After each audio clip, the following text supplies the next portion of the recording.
राम राम राम नमः सर्वेभ्यः श्री गुरुभ्यो नमः. Let us start with the dhyana shloka. I think Mala can recite the dhyana shloka.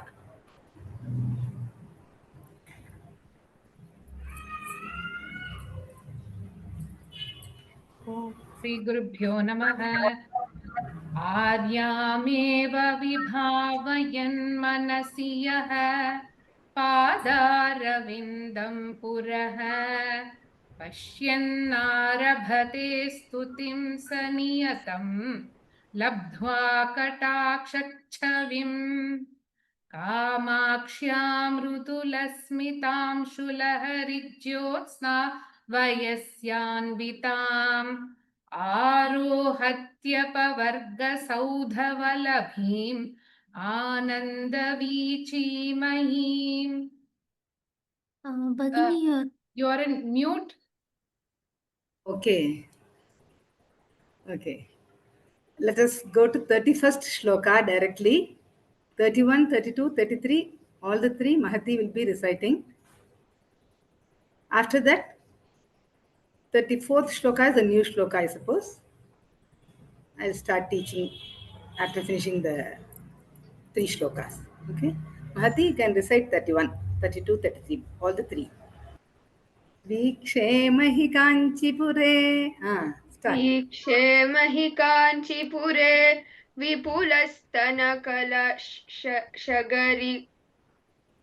शगरिमपरविशितं विद्रुमसहचरदेहं विभ्रमसह वायसारसन्नाहम्. Next shloka. कुरुविन्दगोत्रगात्रं कूलचरं कमपि नौमि कम्पायाः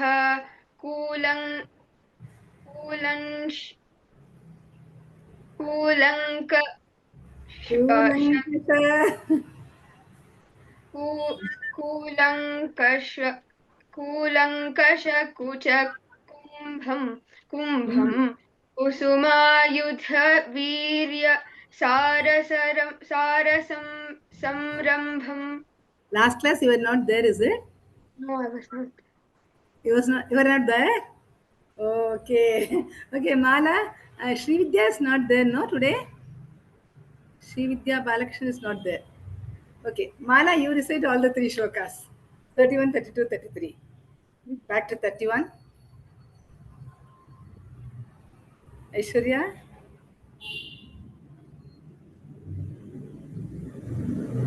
Srividya is there, Bhagini. Sri Vidya is there? Okay. Mala, let her recite. After that, I'll call Sri Vidya. वीक्षेमहि काञ्चीपुरे विपुलस्तनकलशगरिमपरवशितं विद्रुमसहचरदेहं विभ्रमसमवायसारसन्नाहम्.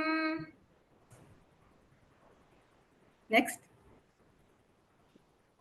कुरुविन्दगोत्रगात्रं कूलचरं कमपि नौमि कम्पायाः कूलङ्कषकुचकुम्भं कुसुमायुधवीर्यसारसंरम्भम्.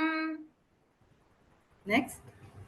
कुट्मलितकुचकिशोरैः पूर्वाणैः काञ्चिदेशसौहार्दम् कुङ्कुमशोणैर्निचितं कुशलपथं शम्भुसुकृतसंभारैः. Okay. 34th is a new shloka, but today we'll start with that. Maybe we might finish little earlier today because of Navaratri celebrations. Okay. Sri Vidya, you can repeat, ma. Ankita Kachena.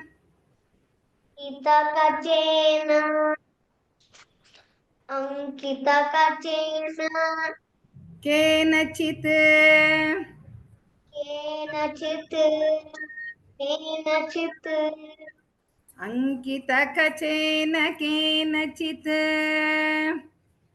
अंकितकचेन केनचित् अंकितकचेन केनचित् अंधं कर्ण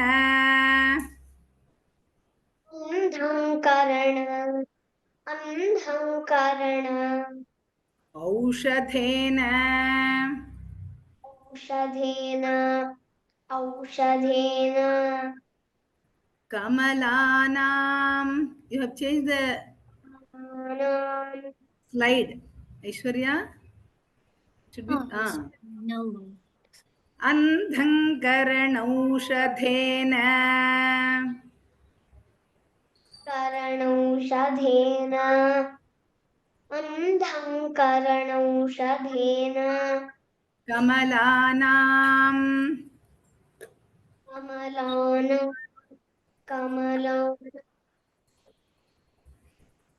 अंतःपुरेण अंतःपुरेण शम्भोः शम्भोः अंतःपुरेण शम्भोः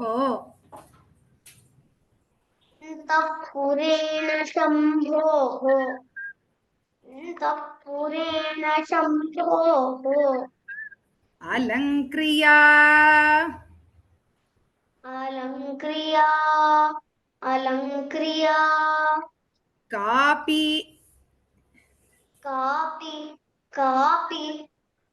कल्प्यते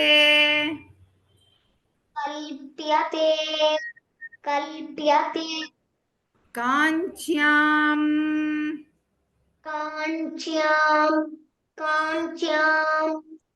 अलङ्क्रिया कापि कल्प्यते काञ्च्याम् अलङ्क्रिया कापि कल्प्यते काञ्च्याम् अलङ्क्रिया कापि कल्प्यते काञ्च्याम्.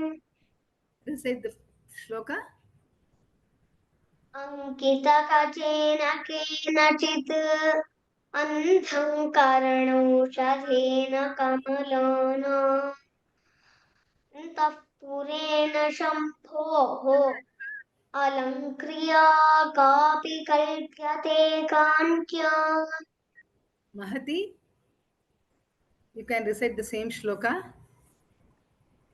अंकितकचेन केनचित् अंधं करणौषधेन कमलानाम् अंतःपुरेण शम्भोः अलङ्क्रिया कापि कल्प्यते काञ्च्याम्.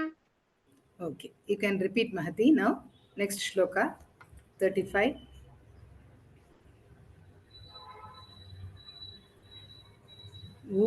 ऊरीकरोमि ऊरीकरोमि सन्ततं सन्ततम् ऊरीकरोमि सन्ततम् ऊरीकरोमि सन्ततम् ऊष्मल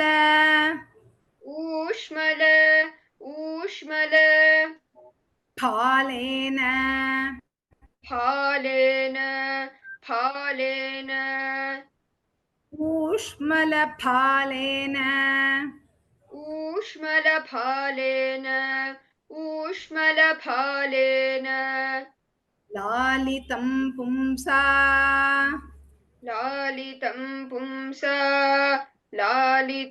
पुंसा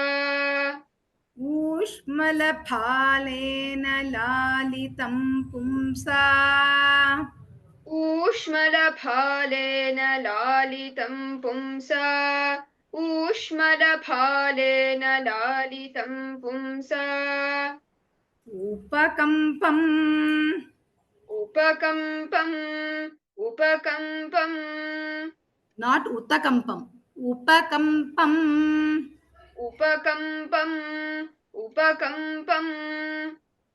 उचितखेलनम् उचितखेलनम् उचितखेलनम् उपकम्पमुचितखेलनम् उपकम्पमुचितखेलनम् उपकम्पमुचितखेलनम् उर्वीधरवंश उर्वीधरवंश उर्वीधरवंश सम्पदुन्मेषम् सम्पदुन्मेषम् सम्पदुन्मेषम् उर्वीधरवंश सम्पदुन्मेषम् उर्वीधरवंश सम्पदुन्मेषम् उर्वीधरवंश सम्पदुन्मेषम् You can repeat the shloka. ऊरीकरोमि सन्ततम् ऊष्मलफालेन लालितं पुंसा उपकम्पमुचितखेलनम् उर्वीधरवंश सम्पदुन्मेषम् Mala, you can repeat the shloka.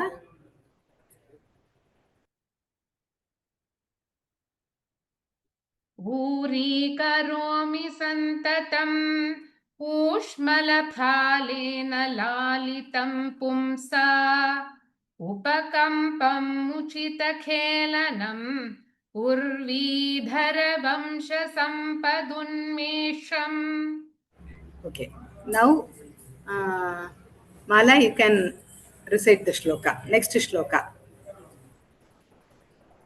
36. Ankurita अंकुरित अंकुरित स्तनकोरकम् स्तनकोरकं स्तनकोरकम् अङ्कुरितस्तनकोरकम् अंकुरितस्तनकोरकम् अंकुरितस्तनकोरकम् अङ्कालङ्कारम् अंकालङ्कारम् अंकालङ्कारम् एकचूतपतेः एकचूतपतेः एकचूतपतेः अङ्कालङ्कारमेकचूतपतेः अङ्कालङ्कारमेकचूतपतेः अङ्कालङ्कारमेकचूतपतेः आलोके महि आलोके महि आलोके महि कोमलं कोमलं कोमलम् आलोके महि कोमलम् आलोके महि कोमलम् आलोके महि कोमलम् आगमसंलाप आगमसंलाप आगमसंलाप सारयाथार्थ्यम् सारयाथार्थ्यम् सारयाथार्थ्यम् आगमसंलाप सारयाथार्थ्यम् आगमसंलाप सारयाथार्थ्यम्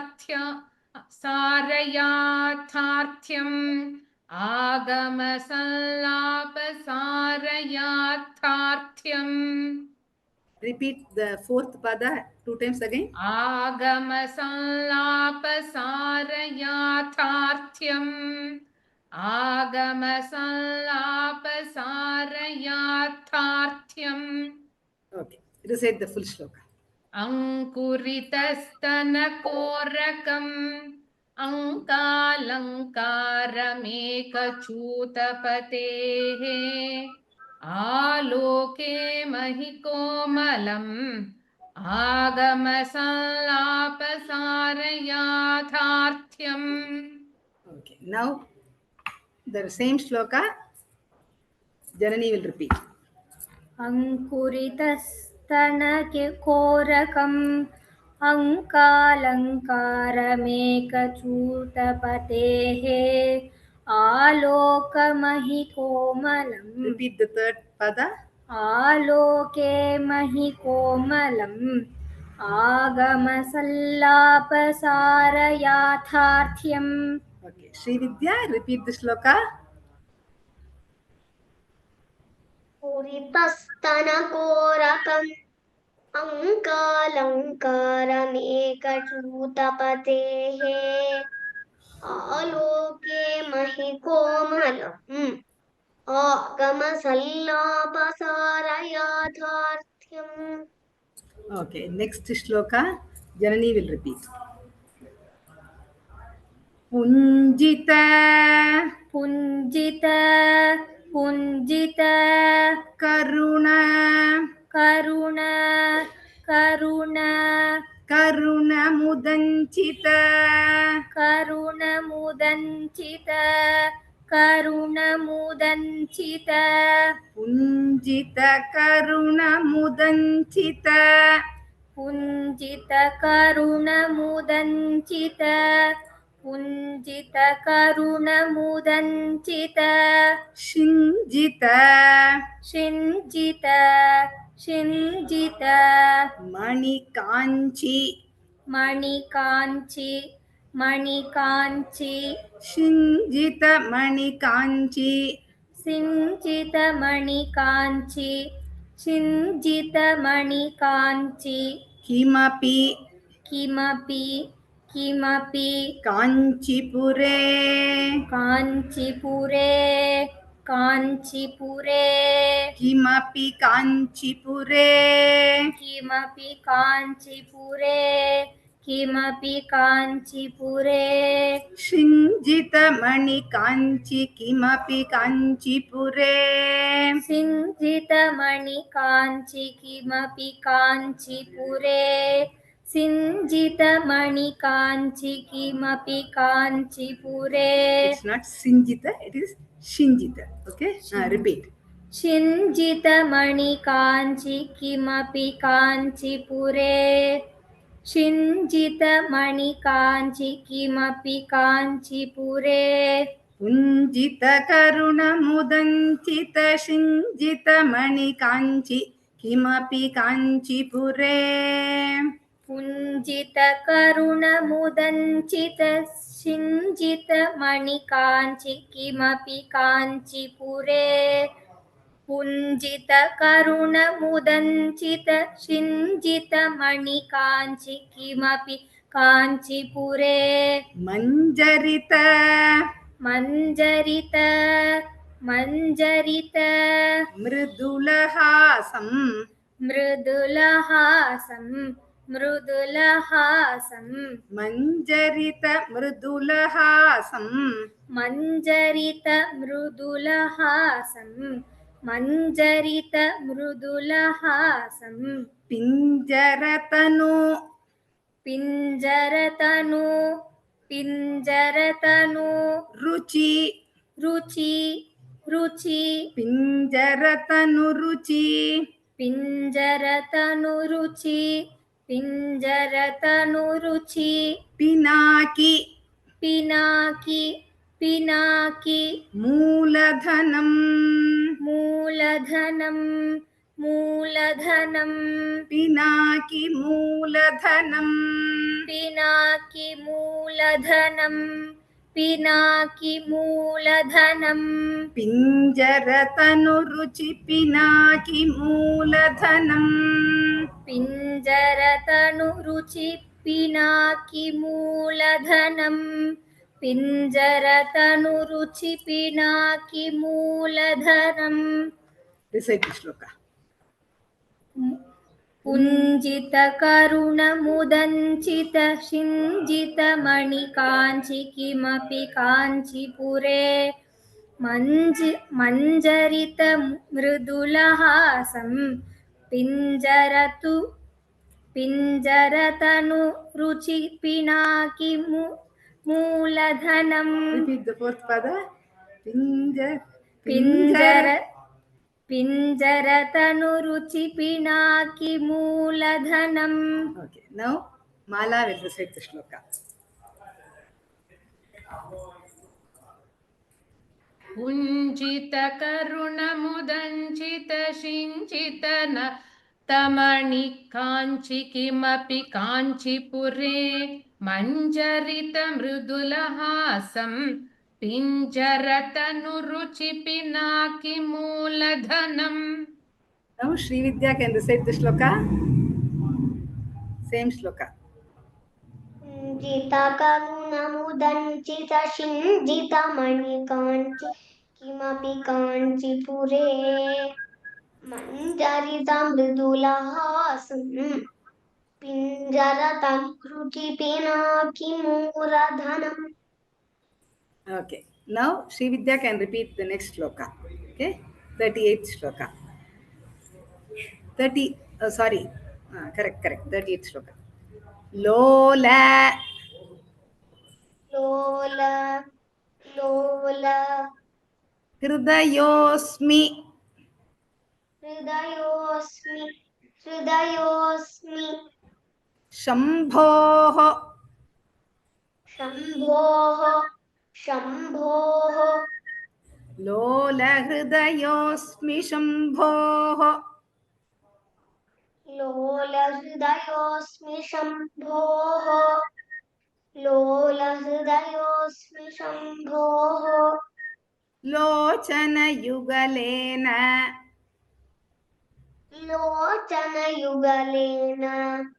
लोचनयुगलेन Lehyamanayam लेह्यमानायां Lochana Lehyamanayam लोचनयुगलेन लेह्यमानायां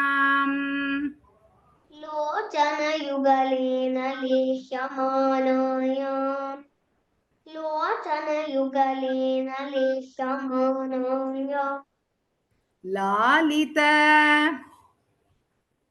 Lalita Lalita Paramashivayam परमशिवाय Lalita Paramashivayam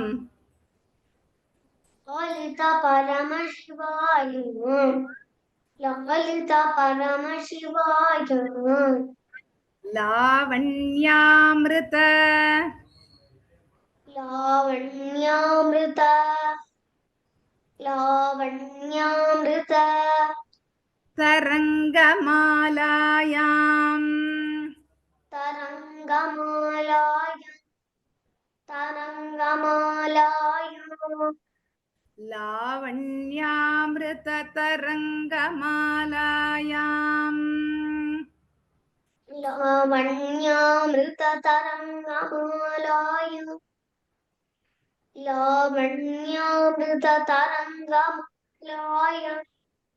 Okay, recite the full shloka. लोलहृदयोऽस्मि शम्भोः लोचनयुगलेन लेह्यमानायां लालितपरमशिवाय लावण्यामृततरङ्गमालायां. Good. Mahati, you can repeat the shloka.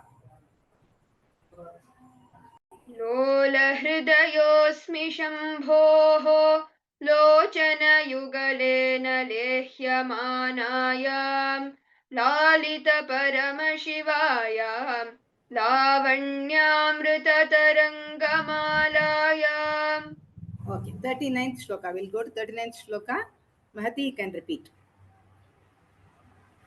Madhukara Madhukar Madhukar Sahachara सहचर सहचर Chikuraihi चिकुरैः चिकुरैः Madhukara Sahachara Chikuraihi मधुकर सहचर चिकुरैः मधुकर सहचर चिकुरैः मदनागम मदनागम मदनागम समयदीक्षित समयदीक्षित समयदीक्षित कटाक्षैः कटाक्षैः कटाक्षैः मदनागम समयदीक्षित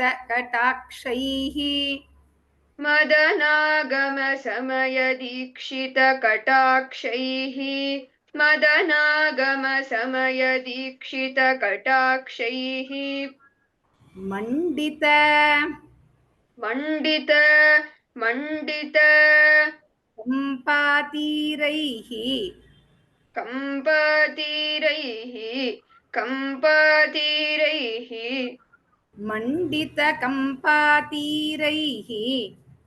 मण्डितकम्पातीरैः मण्डितकम्पातीरैः मङ्गलकन्दैः मङ्गलकन्दैः मङ्गलकन्दैः ममास्तु ममास्तु ममास्तु सारूप्यम् सारूप्यं सारूप्यं मङ्गलकन्दैर्ममास्तु सारूप्यम् मङ्गलकन्दैर्ममास्तु सारूप्यं मङ्गलकन्दैर्ममास्तु सारूप्यम् Recite the shloka. मधुरकरसहचरचिकुरैः मदनागमसमयदीक्षितकटाक्षैः Pada you repeat. First pada. मधुरकरसहचरचिकुरैः No. Madhurakara, it's wrong. Okay. मधुकरसहचरचिकुरैः मदनागमसमयदीक्षितकटाक्षैः मण्डितकम्पतीरैः मङ्गलकन्दैर्ममास्तु सारूप्यम् Mala, you can repeat the shloka.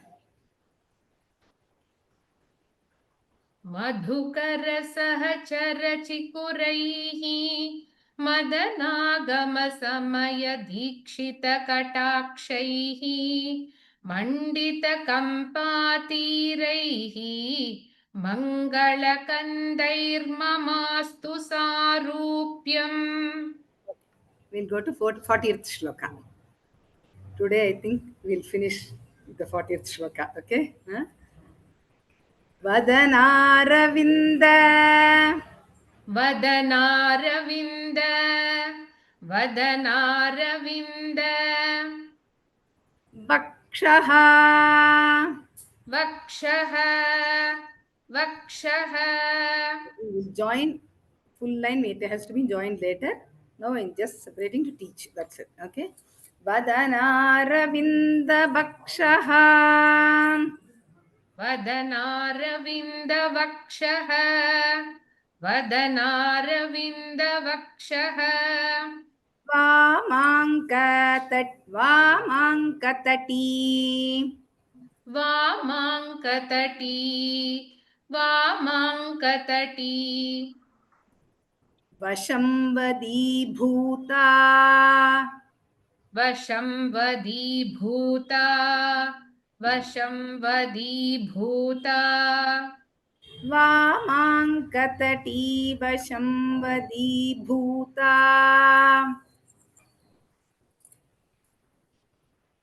वामाङ्कतटी वशंवदीभूता वामाङ्कतटी वशंवदीभूता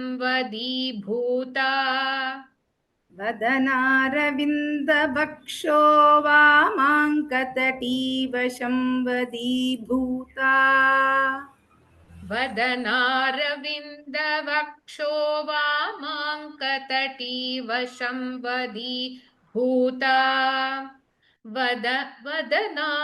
वदनारविन्दवक्षो वामाङ्कतटी वशंवदीभूता. You can repeat the First line. वदनारविन्दवक्षो वामाङ्कतटी वशंवदीभूता पुरुषत्रितये पुरुषत्रितये पुरुषत्रितये त्रेधा त्रेधा त्रेधा पुरुषत्रितये त्रेधा पुरुषत्रितये त्रेधा पुरुषत्रितये त्रेधा पुरन्ध्रिरूपा पुरन्ध्रिरूपा पुरन्ध्रिरूपा त्वमेव कामाक्षि त्वमेव कामाक्षि त्वमेव कामाक्षि पुरन्ध्रिरूपा त्वमेव कामाक्षि पुरन्ध्रिरूपा त्वमेव कामाक्षि पुरन्ध्रिरूपा त्वमेव Kamakshi Okay, recite the shloka.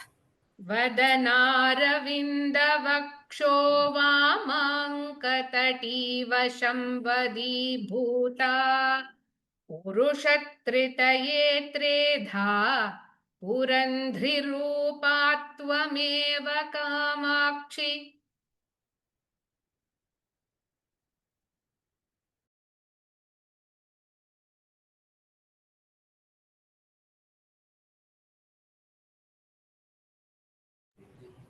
Okay, Srividya, you can repeat the shloka.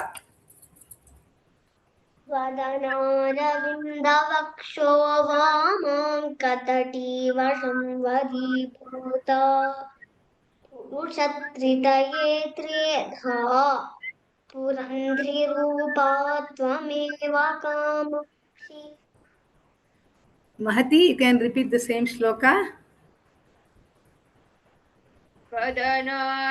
वदनारविन्दवक्षो वामाङ्कतटी वशंवदीभूता पुरुषत्रितये त्रेधा पुरन्ध्रिरूपा त्वमेव Kamakshi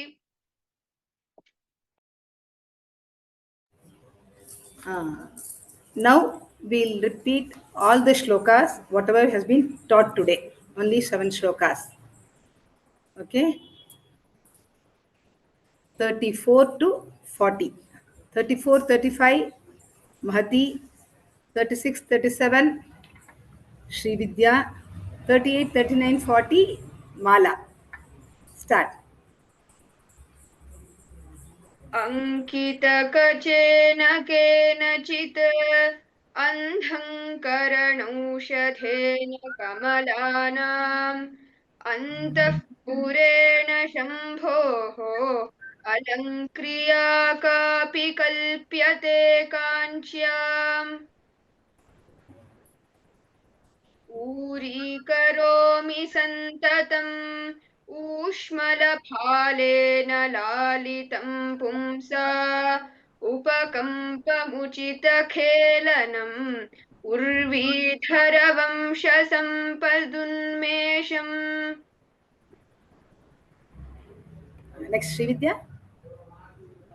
पुरितस्तनकोरकम् अङ्कालङ्कारमेकचूतपतेः आलोके महिकोमलम् आगमसल्लापसारयाथार्थ्यम् Next shloka. कुञ्जितकरुणमुदञ्चितशिञ्जितमणिकाञ्चि किमपि काञ्चिपुरे मञ्जरितमृदुलहासं पिञ्जरतनुरुचिपिनाकिमूलधनम् Good. Mala. Next 3 shlokas. लोलहृदयोऽस्मि शम्भोः लोचनयुगलेन लेह्यमानायां लालितपरमशिवायां लावण्यामृततरङ्गमालायाम् Next.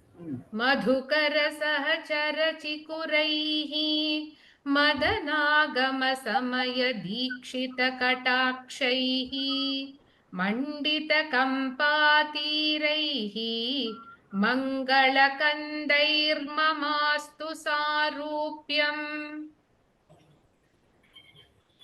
वदनारविन्दवक्षो वामाङ्कतटीवशं वदीभूता पुरुषत्रितये त्रेधा पुरन्ध्रिरूपा त्वमेव कामाक्षि.